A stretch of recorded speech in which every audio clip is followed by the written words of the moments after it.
T.E., and we're not going to tell you anything else about him. I'm certain that I'm not going to accidentally say his name this time. But his initials are T.E., though, interestingly enough, he often goes by a different set of initials as a nickname. So there's a hint and a confusion. However, when I speak to him or refer to him, I refer to him with his T.E. related name. Interesting. It's true. Not everybody does. Not everybody does.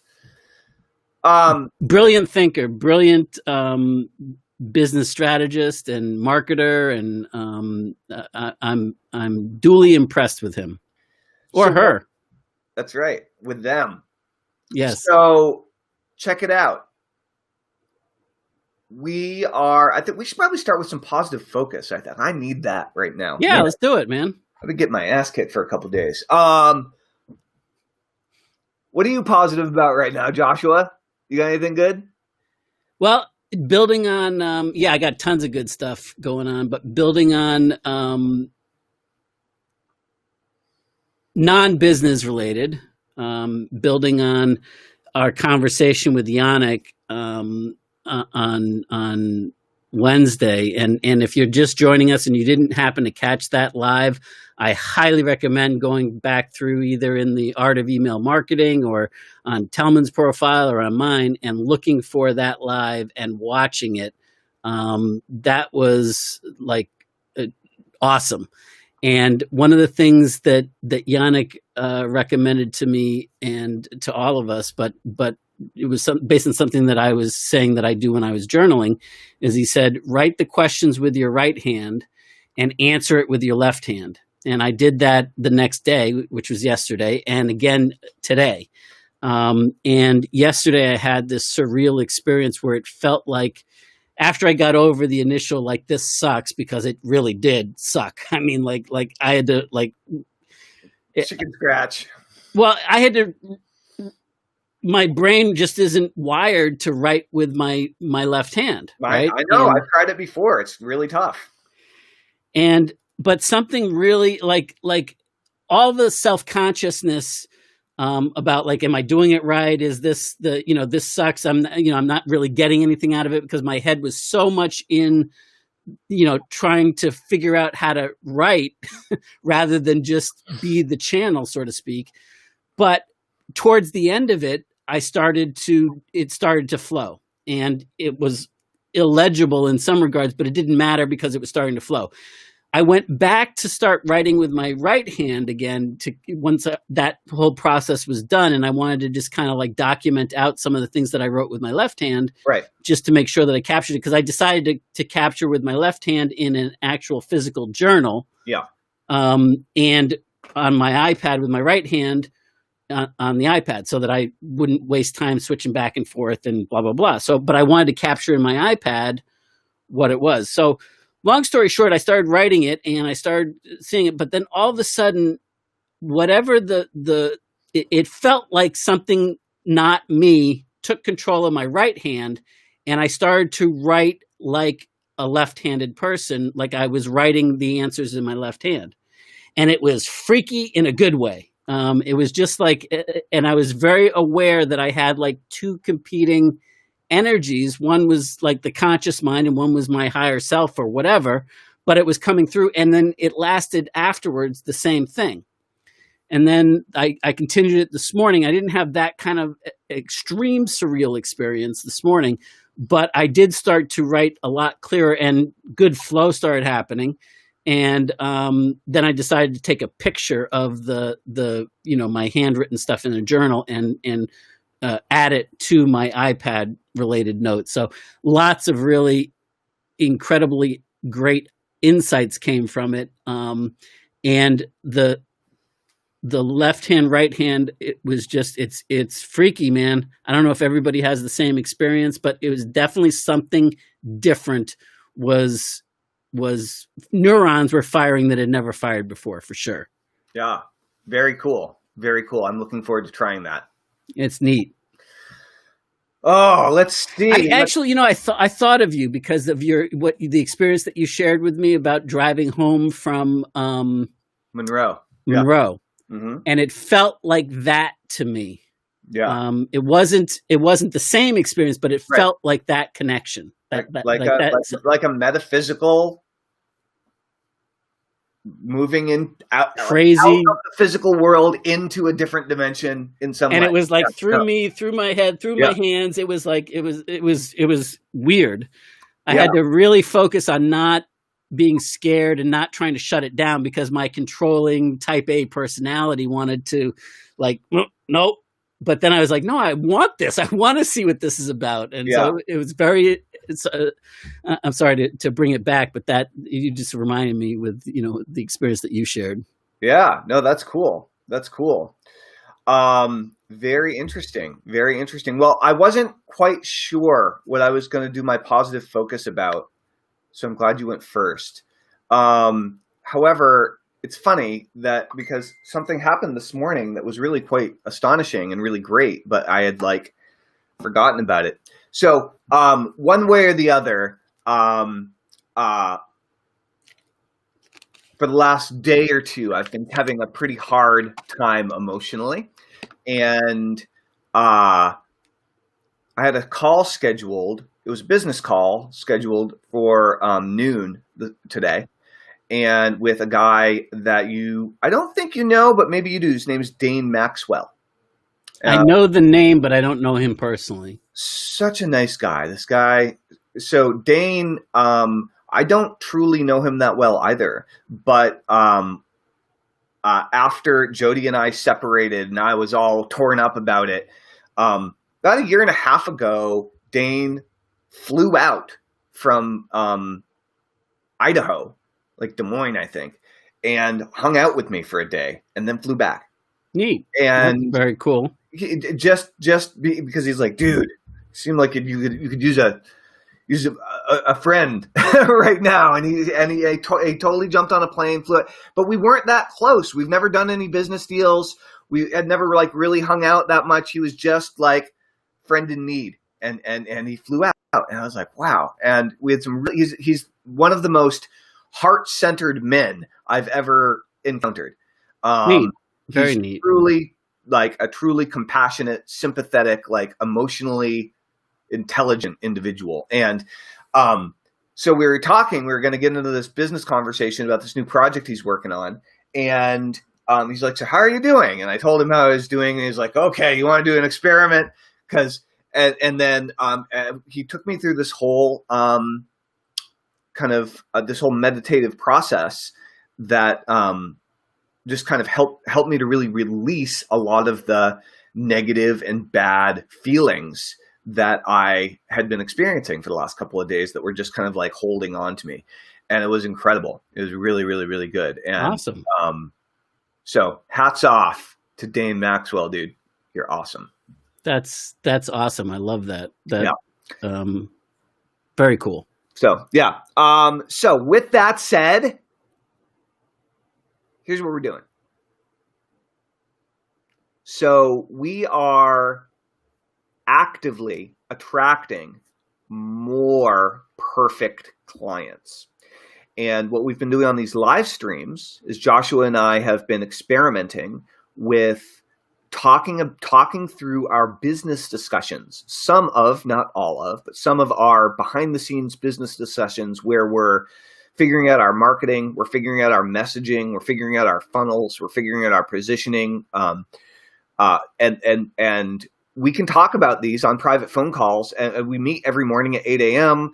We're doing more with weekly planning sessions. We have calls when we need to on a regular basis.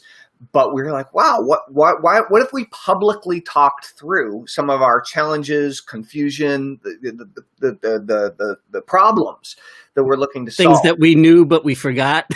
Lots of those. What's up? Yeah. Jesus.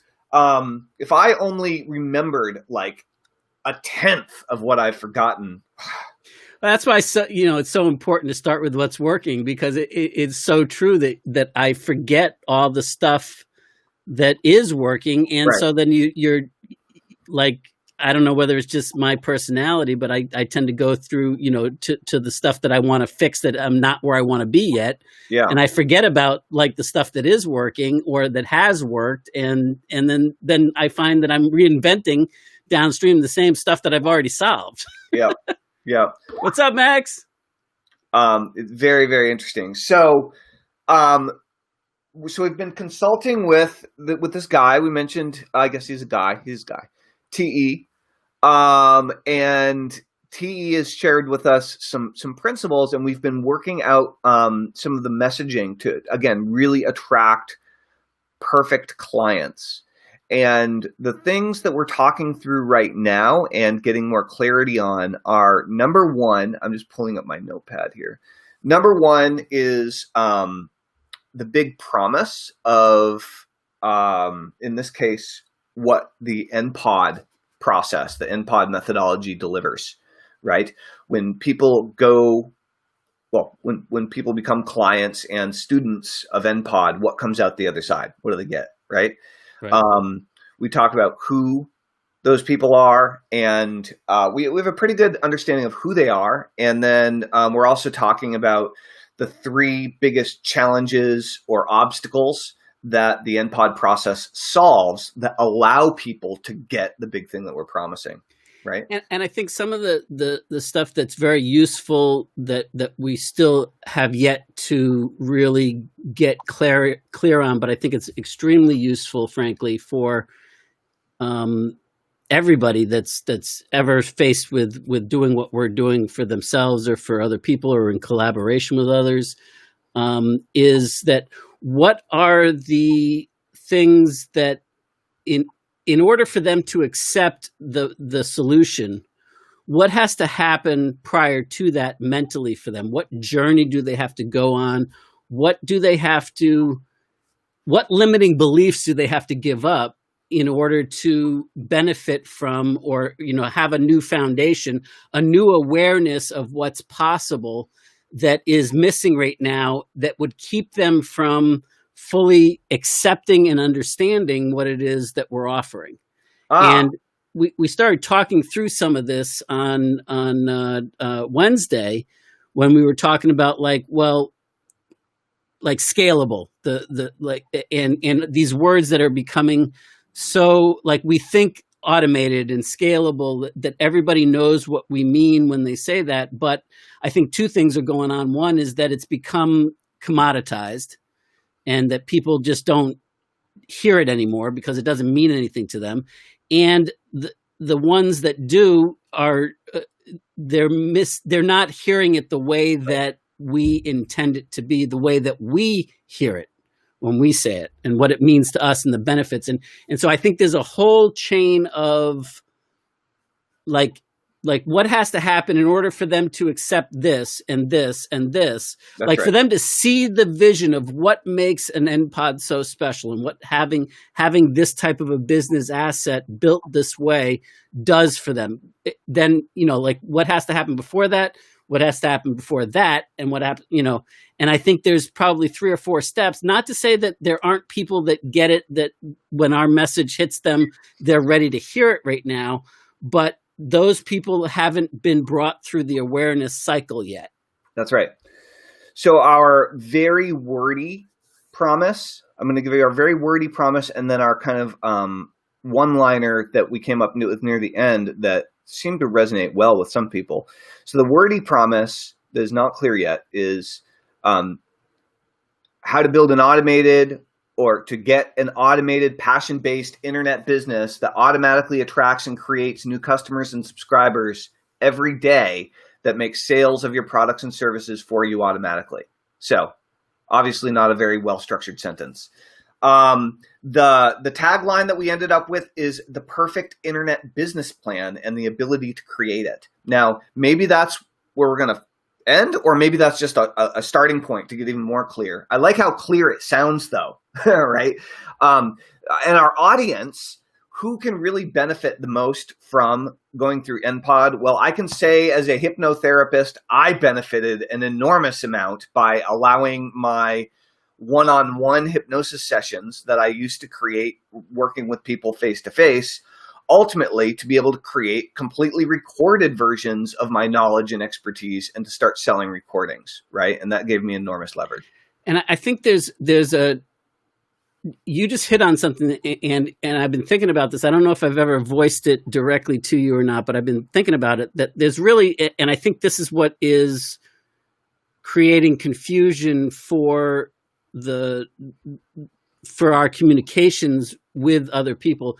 It's that there's two sides to that automation process, right? There's the marketing piece, and then there's the business model piece. Yeah. And really, NPOD is all about the business model marketing aspects of it. It really isn't about designing your products or services, although it includes that. Right. But it really isn't that. And so I think maybe it needs to be more specific to not just so if you're a hypnotherapist, it's not going to teach you specifically how to do what you did with, going from trading your time for the sessions and that type of thing. But it will show you how to automate the relationship building process and have clients coming to you on a regular basis. And then how you can do that in mass, where it doesn't rely on you. Like for you to get busier, you could fill up your practice without getting, from your marketing efforts, without spending any more time. But the scalable piece or the other piece would have to come from altering or, transference of that. And really that it's a conjunction or a conjoining of the marketing model then becomes the product, and the product becomes the marketing model. And I think that's where things are getting really confused by somebody that doesn't get, that hasn't ever experienced that. Because by going the part about the marketing that I think a lot of people miss is that done right, it increases the relationship, it increases the value, it increases everything that happens with your clients, prospects, customers, whatever it is, as it goes. And it's not just like it's not a taking away from. The journey helps them all the way through, regardless of whether they purchase or not. Mm-hmm. And that's true. So here's the thing. It's not as if NPOD only does one thing. That's not the case. Okay. However, we need to really get clear on what the big thing that it does that our ideal clients want. Right. And I think that's what we're talking through right now. Yeah, but it really, and here's the thing, because I think we've been talking about building the business of their dreams too much. Maybe. I think it's more about implementing this and having a proven track to run on, and 90% marketing driven, like to do it in a way that you can be proud of, that the business plan is about taking what you like, actually implementing and actually getting experiential, having the learn and do simultaneously, the learn by doing framework. And that's primarily marketing first, building an audience first. I hear you. That's what it does, but that's not what they want. Like, that's the solution, right? But like, what's the thing that they're looking for? So I don't know that this is not it yet. I have a systematic marketing machine that consistently sells your or others' products and services 24/7. I think one of the core things that people want is they want control and certainty. They want to be able to know not guessing, that they can dial it up and dial it back, and know that it doesn't rely on them being a superstar salesperson or talker, that literally it's like having a dial that they can dial it up, dial it back. And that really, at the end of the day, it's about control. It's about having the that systematic certainty, that, you know, control over your destiny. And whether that has to do with, you know, getting a steady flow of new clients in, or new sales, or new prospects, or new people to promote affiliate products to, it's having that. To me, it's I keep going back to the controlling the tap.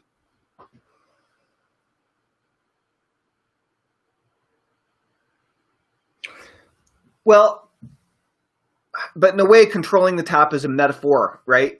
Obviously, there's no actual tap in this case, and so it's a good metaphor. You know, it's a good picture in the mind, but I don't know that that's what people are looking for, because I think again, that idea solves a problem, right? And so, what's the problem that it solves? What's the promise?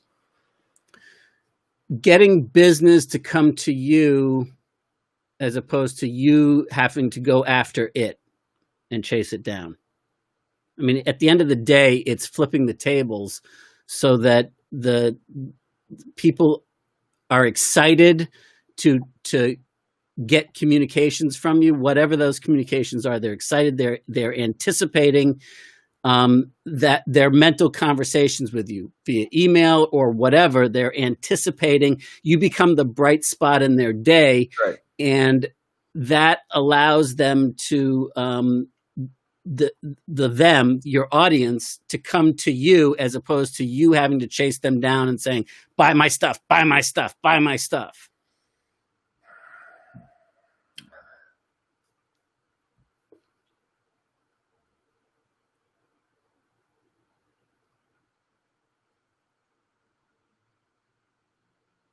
I mean, I feel that that is something that it gives people, but I don't know. It's what in my mind, I'm struggling with a few things. One is I keep on wanting to saying that sells your products and services, and in the back of my mind, I hear and affiliates, and it does sell affiliates products or services, and that's how I made my first $1 million. But I didn't do it that way because I wanted to be an affiliate marketer. I did it because it was convenient. And I think that one of the big challenges that affiliate marketers have is that if they're trying to learn affiliate marketing, they're basically kind of taking the easy way out in a way, because you don't have to learn how to write copy. You don't have to come up with your own products. But that's a really good excuse not to take the time to bond with your list too, because you're not really representing your own stuff. You're slogging somebody else's shit. And so I kind of want to take the words other people's products out of that and cover that in the training. If someone asks, you know, can you do this without your own products or services? Absolutely. Let me tell you how I did that. Right. I think, and this goes back to one of those things that I was talking about earlier, the you know, what do they have to accept or understand and have a new level of awareness and get over a limiting belief in order to really fully grasp what it is that we're doing. And I think I just got a big one that came to me listening to you. It's that the audience first approach, as opposed to product first approach. They have to understand that what the whole goal here is not to market your products or even anybody else's products. It's to gather up your audience and create them in a way that it's to install at minimum a level of respect where you become an authority on this subject matter to your audience. And that's huge, because once you get there and you start with that in mind, that's what we're building. It's the audience, it's the relationship with that audience, then everything else comes afterwards. And that is a huge shift, because most people start immediately with what is it I'm going to sell them and what is it going to look like, and whether it's an affiliate product. And Christopher. Hey, Christopher. Good morning, dude. Here's I think we're running into a problem. So even when talking with TE, he's not necessarily looking at this exactly the same way that you and I are, because he's not influenced by the NPOD principles in the same way. when we say our audience, are coaches, consultants, salespeople, therapists, service providers, authors, influencers, and thought leaders. That's what we have written down. That's not specific. Do they all have a bunch of stuff in common? They sure do, but that's not one audience. That's 8 different audiences. And the way we're going to speak to them, the way we're going to talk to them, the way we're going to market to them, even if NPOD is great for all of them, right?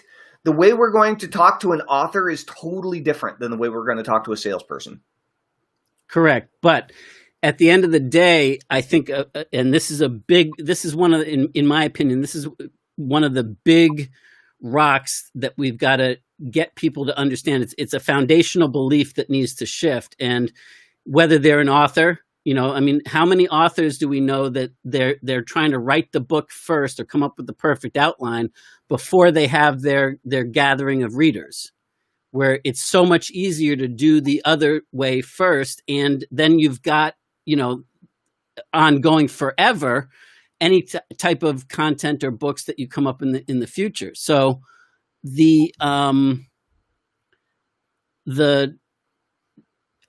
I agree with you that there's not just one audience group, but I'm just talking about it's kind of like what was revolutionary to me when I first, and it's not quite the same, but what Gary Halbert said and his process was to write the sales letter first before the product even exists. Right. Okay. And what I'm saying, what we're saying, and what NPOD was built around originally, and it still is that essence, is to, if you build it, they will come. No, if you gather the audience, right, then you can build whatever it is. So it's like not even write the sales letter first and then design the product afterwards. It's gather your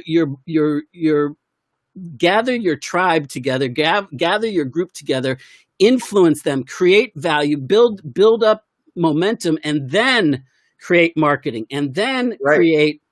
And totally that's a huge. What I'm saying is, I agree with you, and I don't think we're following our own advice right now. That's what I'm saying. I agree wholeheartedly. I think that's why our messaging is I think that's what we're bonking our heads up against. So, for example, we know that lawyers can use NPOD in order to get more business, right? We know it. If you're a divorce attorney, right, you could totally build in NPOD and have a line out the door for your practice. Real estate. Okay? But the way we're going to talk to a lawyer is totally different than the way we're going to talk to a real estate agent. Correct. Okay? On the sales letter with the promise, what the big things they're looking for and how we're going to work. They might be the same things that have to shift, but the way we're going to talk about them, totally different. And so what I'm saying is, like NPOD, in NPOD, the Oholic factor. I like it. I love it. I want some more of it. I love Jeeps. I love Harley Davidsons. I'm a doctor. I'm a lawyer. I'm a freaking butcher, baker, candlestick maker. I love radio controlled cars. We don't have our audience clear. I agree, but so is it what you're saying is that the messaging is what you're trying to come up with, the positioning messaging is off because of that? Because of the lack of clarity around our audience. Let's look at TE's examples that we've seen. We both know that they're really focused on network marketing, right? Mm-hmm. Super clear. You and I both know a perfect profile of what a network marketer is like, right? And the way that the language that's used in the promise, the language that's used in all of those things is built around that one career, profession, financial path, whatever you being into MLM, right? And that makes everything else sound clear. I think that's a huge part of our problem. If we just said, you know what, I'm not saying we should, but if we said the only people we're talking to are authors, people that love to write books, okay? Well, let's even get more granular. Let's talk about your list for right now. My list? Yes. Great. The hypno money mindset prosperity, abundance, yeah. prosperity, abundance, with a hopefully bit of a entrepreneurial flavor in there, especially from all the people that are following me from all of my marketing stuff prior to shifting over to hypnosis 10 years ago. Christopher just chimed in. I mean, he's been giving all sorts of great insights in the comments, but he also just said that he loves this open brainstorming. Well, we thought so too, and we're loving it too. So I'm glad. I wonder if it's just us three that are loving it, or if others are enjoying the openness of it. Anyway, continue, Telman, your list. You remember when Christopher was telling us how who he helps and how clear super clear. He just put in a comment that said, I narrowed it down to doctors, and then the financial people showed up. And that's one of the most interesting things. So back to my list. So as a hypnotist, all hypnotists face the same problem I think you and I are facing right now, dude, which goes back to Oholic factor. So as a hypnotist, I can create a hypnosis session for almost anything. Right? Any way someone feels, any weird habit, any skill they want to improve, any type of perspective shift they want to have. If you can imagine it, I can create a hypnosis session around it, right? That'll probably help you. And most hypnotists can. And that's one of the things that limits them, awesome, right? It's limitless. But it limits them because then they try to appeal to all of that, and they end up, great point. So like, how do we bring this back to, like, if all we're thinking about right now is attracting the ideal clients for us from your list of that money mindset audience, and we know that they were super interested in Matt Basak's program and the way that he presented it because of the and I know that you're in the process of putting some sort of a bonus together just for the people that on your list that purchased. But what is like what would appeal to, or what would have to happen? What messaging would have to happen? Not so that we mold ourselves to make it so that we get the maximum conversions off of your list, but so that the people on your list can immediately perk up their hand and say, yes, that's me. And it coincides with people that we want.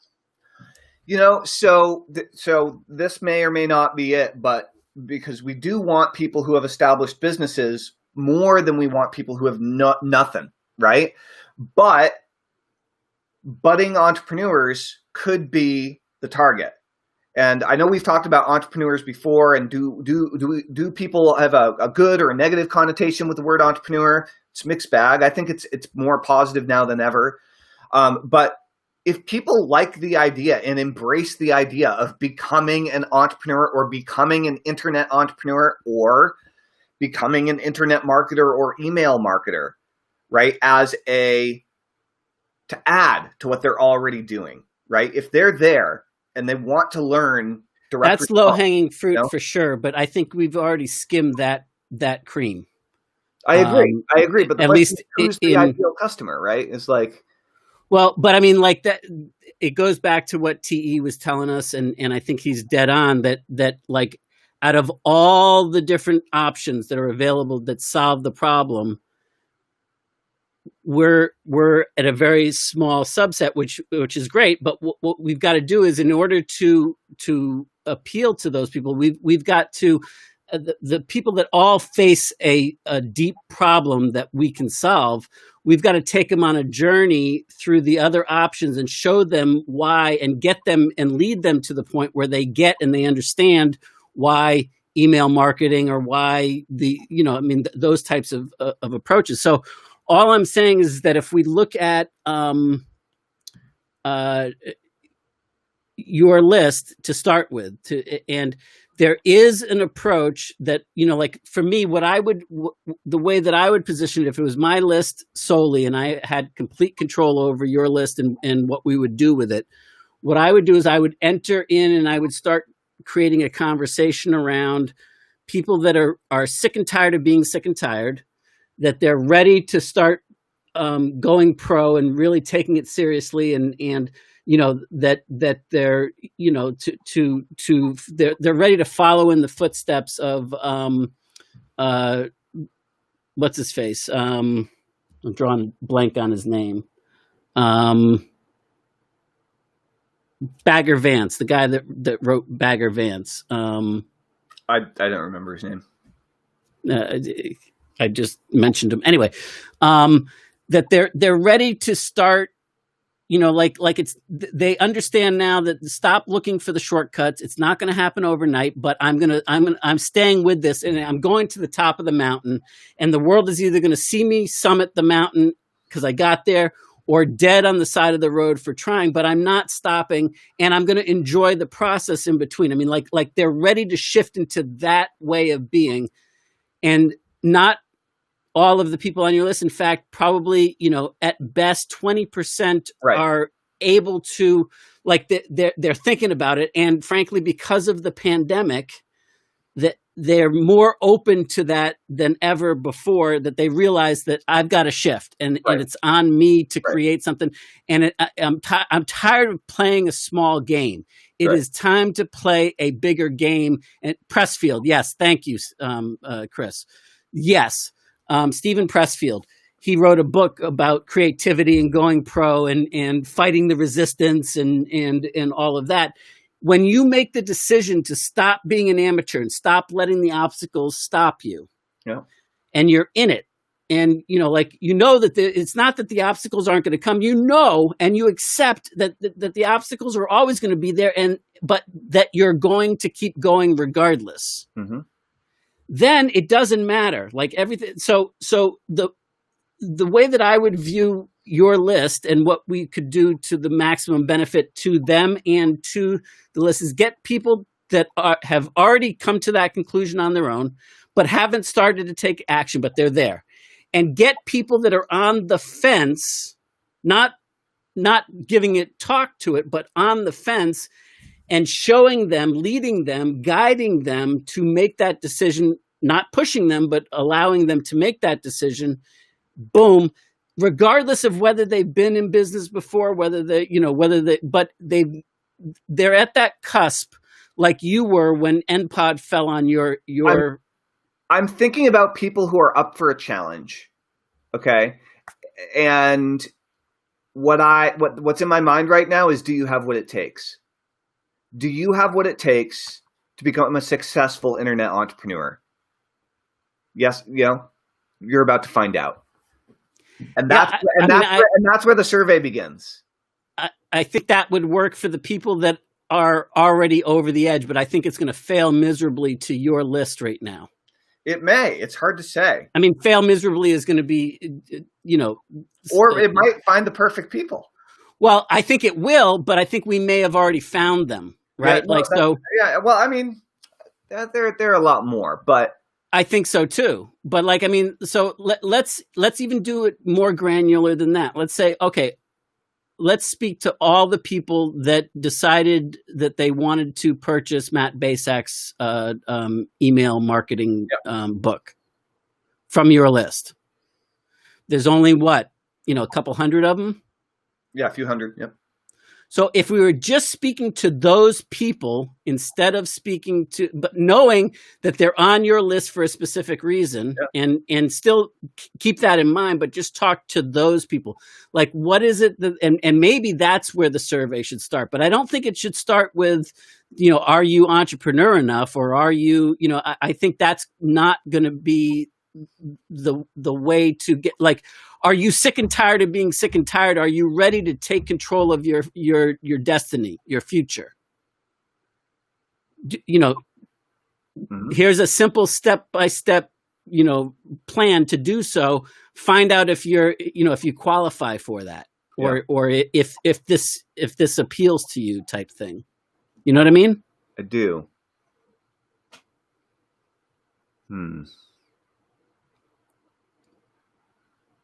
See, I feel as if what we were doing is, if we were going after authors, that I could speak really clearly and find the authors on the list. I feel as if we were going after healers of any form, we could customize. Well, do you want to do that? we could very clearly go after healers. If we're going after business owners, existing business owners, great. And they're looking to go online and build an automated. Yeah, but that's a Venn. That's a subset, because it's not just, I mean, like healers, authors, they are existing business owners, some of them. Right. But so, I mean, like that now that, but I don't believe that they see themselves first as a existing business owner, as an entrepreneur, where it is that you and I do. Right. I mean, that's a part of our identity. I thought about myself as a business owner since I started my first business. I mean, I was a salsa. Right, but a lot of people don't. They're independent. But they think of themselves as a healer, as an author, as they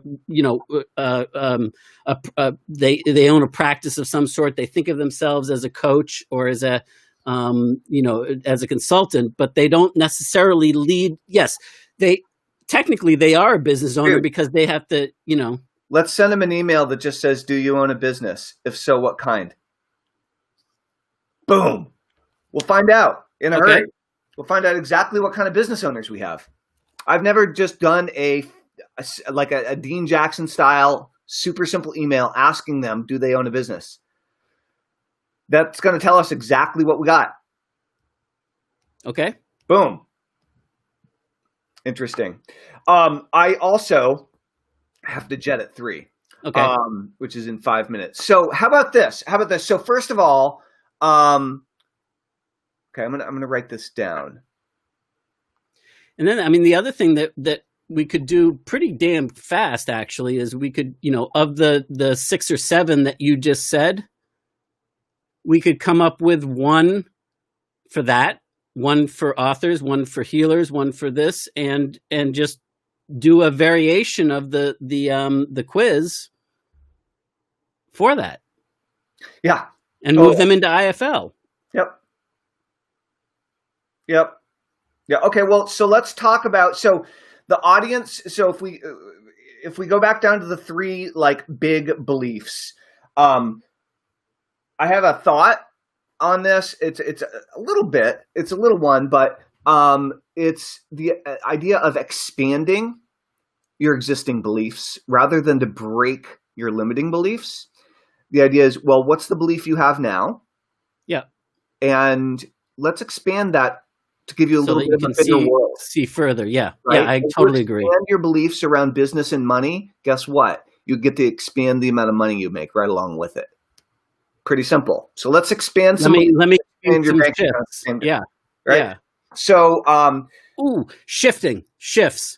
The 3, mega shifts, or the 3 prosperity shifts, or the 3 money mindset shifts to increase your results, or something like that. Because shifts is a big word for your marketplace. And maybe entrepreneurial isn't right, but the 3 entrepreneurial shifts is kind of good. But we'll figure out the wording around that. I got shifts. So we have the audience first approach versus the product first approach. So, the 3 things that I have listed here from before are traffic, list building, and technology, right? Those are extremely tactical, but in order for those to be a question, first and foremost, I believe that we got to be focused in on, we're not trying to do those 3 things to build sales for products. We're trying to do those 3 things to attract and bond with an audience, and to create relationship and rapport and respect with an audience. Mm-hmm. And that's a huge, awareness to stand on top of. That's your business shift, your money mindset shift, just check it out though. Like the what are the beliefs that need to be shifted or expanded, right? And I think that that one of them, it might be the first one, is I've got to have a product first, right? Got to have a product first. That's the shift, right? That's the existing belief, right? Right. And we need to have that expand to start with your audience, start with the people that you seek to serve. New belief or expanded belief. Right. new awareness Build that is going to. your audience first, then find out what products and services they want to buy. Christopher just came up with a couple or three cool ideas too. Your conscious cash shift, attract and support your audience, your big business shift. Yeah. Awesome. Thank you, Christopher. Another belief, you know what? Let's go through a bunch of the beliefs that are basically objections that people have and why they think they can't or are afraid to try to, and also challenges that people have that are keeping them where they are because they just have a different frame. They're wired as though it has to look this way. Yeah, like what's stopping you from building a successful internet business that does all these things, really? And I also want to remind you that you said you had to jet at 3 and it is 1 minute of. Yes, great. All right. Well, do you have any other limiting beliefs that are off the top of your tongue there, off the tip of your tongue at this point, or should we just call it?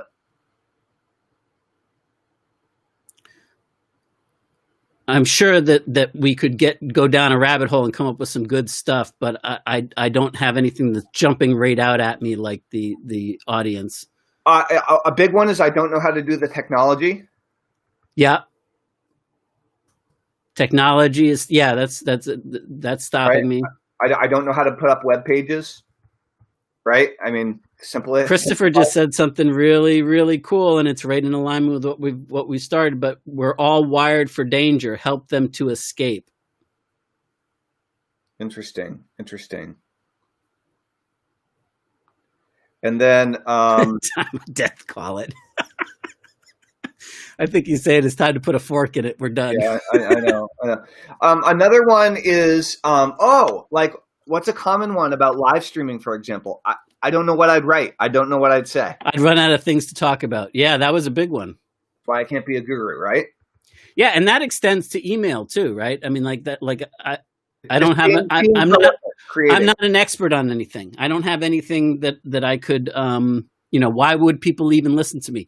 I'm too young. I'm too old. I'm too this. I'm too that.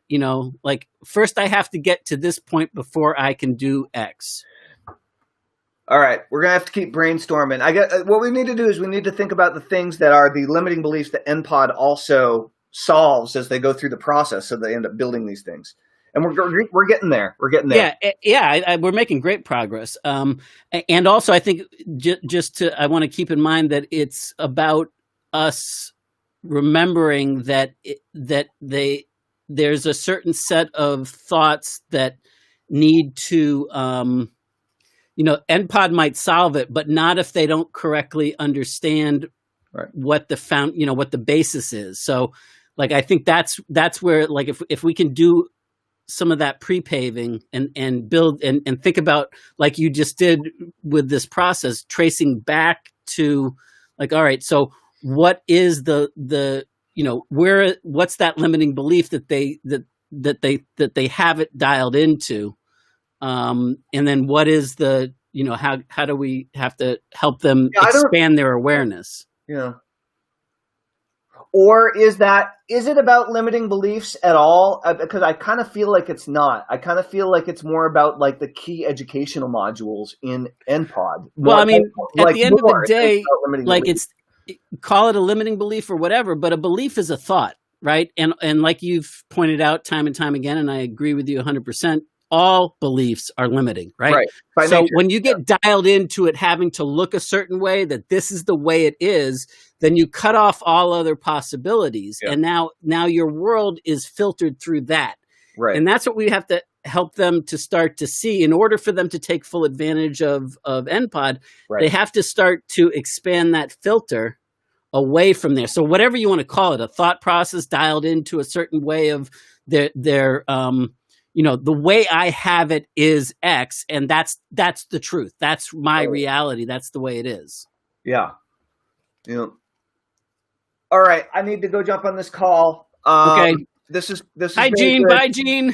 Hi, Gene. Bye, Gene. Hi, Chris. Thank you, everybody, for all the comments and interaction, especially you, Chris. You were on fire today. Really appreciate it. As always, thank you. All right. Gene, sorry we didn't get to spend much time, but thank you. You know who I'm talking with? Who? Eric Owens.